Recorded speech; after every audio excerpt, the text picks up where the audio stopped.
یہود نصارہ اعتراض کرتے تھے کہ جب اللہ کی کتاب دنیا میں موجود ہے، توریت ہے، انجیل ہے، تو ایک نئی کتاب بھیجنے کی کیا ضرورت ہے؟ اس کا جواب اللہ تعالیٰ نے فرمایا کہ لِكُلِّ اجل کتاب،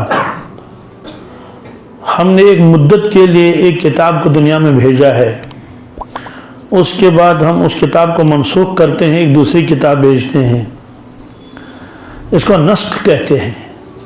خود کتاب میں بھی نسخ ہوتا ہے، مثلا یہ کہ پہلے ایک حکم اللہ نے دیا، پھر اس کے بعد دوسرا حکم آیا۔ ایسا کیوں ہے؟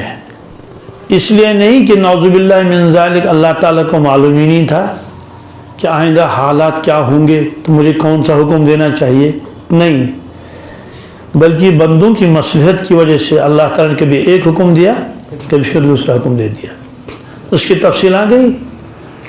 جیسے جب ابتدا میں روزہ فرض ہوا تو چونکہ اہل عرب کو روزہ رکھنے کی بالکل عادت نہیں تھی اور حکم آیا کہ روزہ رکھو، تو بعض لوگوں کو مشکل ہو گیا روزہ رکھنا، تو اللہ تعالیٰ نے فرمایا کہ جو روزہ نہ رکھ سکے، یعنی جو روزہ نہ رکھنا چاہے، تو اس کے لیے ہے کہ وہ فدیہ دے دے۔ وہ پردہ ذرا اس کو بند کر لو، اسے ٹکر پڑتا آنکھوں میں، تو فدیہ دے دے۔ اس کے بعد کچھ وقت ہوا تو یہ حکم منسوخ ہو گیا، اب فدیہ دینے کی اجازت نہیں ہے۔ ہاں، فدیہ وہ دے سکتا ہے جو بالکل روزہ رکھ ہی نہیں سکتا، بیمار ہے، لیکن جو آدمی صحت مند ہے، تندرست ہے، اب اس کے لیے فدیہ نہیں، اس کو روزہ ہی رکھنا پڑے گا۔ فمن شہید منکم الشہر فلیصمہ، تو وقتی طور پر ایک حکم تھا، اللہ کو معلوم تھا یہ حکم بدل جائے گا۔ ایسے احادیث میں بھی بہت نسخ ہوا ہے۔ آپ نے قربانی کے گوشت کے بارے میں فرمایا 3 دن سے زیادہ آپ قربانی کا گوشت نہیں رکھ سکتے ہیں، 3 دن کے اندر اس کو ختم کرنا ہے۔ تو ایک آدمی کے گھر میں گوشت ہے اور کیا کرے گا؟ تو پھینکنا پڑے گا۔ لہذا اس نے یہ کوشش کی کہ 3 دن کے اندر میں یہ غربا تک پہنچاؤں تاکہ اس کو استعمال کرے۔ بعد میں آپ نے فرمایا کہ اب 3 دن کے اندر گوشت ختم کرنے کی ضرورت نہیں ہے، جب تک چاہو، جب تک گوشت رہے تب تک رکھو۔ معلوم ہے کہ وہ حکم جو تھا کسی مصلحت کی بنیاد پر تھا، وہ یہ ہے کہ قربانی کے جانور کم تھے، لوگوں میں غربت تھی، اور آپ چاہتے تھے زیادہ سے زیادہ غریب ان تک پہنچ جائے، تو وہ مقصد پورا ہو گیا۔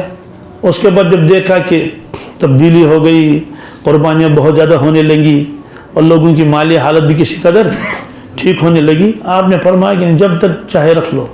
خلاصہ یہ ہے کہ جو نسخ ہوتا ہے، کبھی ایک حکم آیا، کبھی دوسرا حکم آیا، یہ نعوذ باللہ من ذالک بے خبری کی بنیاد پر نہیں، بلکہ بندوں کی مصلحت کو سامنے رکھ دیا جاتا ہے۔ اور ہر زمانے کے احکامات بدلتے رہتے ہیں۔ پھر جو کتاب منسوخ ہوتی ہے، اس کا مطلب یہی نہیں کہ الف سے لے کر یا تک ساری ہی کتاب منسوخ کرا دے گی، نہیں، کچھ احکامات منسوخ ہو جاتے ہیں، کچھ باقی رہتے ہیں۔ جو باقی رہتے ہیں وہ آگے دوسری کتاب میں اس کو پھر دہرایا جاتا ہے۔ جیسے ایک کتاب منسوخ ہو گئی، کینسل ہو گئی، سلیبس میں اس کو کہا بھائی اب اس کو نہیں پڑھایا جائے، اس کا مطلب نہیں A to Z یہ بالکل سب نہیں، بلکہ اس کے اندر جو ترمیم کی جاتی ہے، کچھ پرانے سوالات جو اس کو حذف کیا جاتا ہے، کچھ نئے سوالات اس میں ایڈ کیے جاتے ہیں، ایک نئی کتاب ترتیب دی جاتی ہے، تو پرانی چیزیں بھی اس میں آتی ہیں۔ بہرحال یہ ہے، اللہ تعالیٰ نے جواب دے دیا کہ تورات، انجیل یہ خاص وقت کے لیے تھی اور وقت ختم ہو چکا ہے، اب ایک نئی کتاب کی ضرورت ہے، اور نئی کتاب ہے قرآن مجید۔ اور اس کی مثال آئی تھی کہ جیسے چھوٹا بچہ چھوٹا ہوتا ہے، آہستہ آہستہ بڑا ہوتا ہے، ایسی انسانیت کیا ہے، جب ابتدا میں تھی تو چھوٹے بچے کی طرح تھی، تو اس کے لیے وہی احکامات مناسب تھی۔ جب انسانیت اپنے عروج پر پہنچ گئی، اب اس کے لیے یہی حکم اس کو یہ دے دیا جائے۔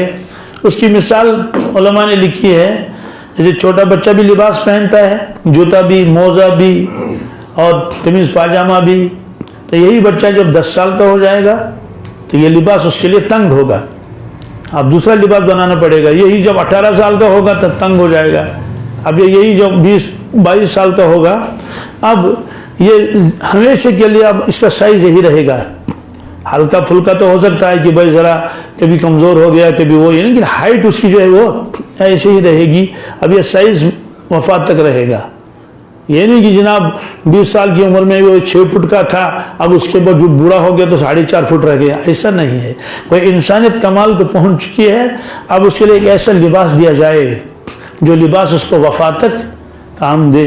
تو ایسے اب انسانیت کے لیے اللہ تعالیٰ نے قرآن پاک بھیج دیا، اور یہ فیصلہ ہو گیا، یہ قیامت تک کے لیے سلیبس ہے، اب اس میں تبدیلی نہیں ہوگی۔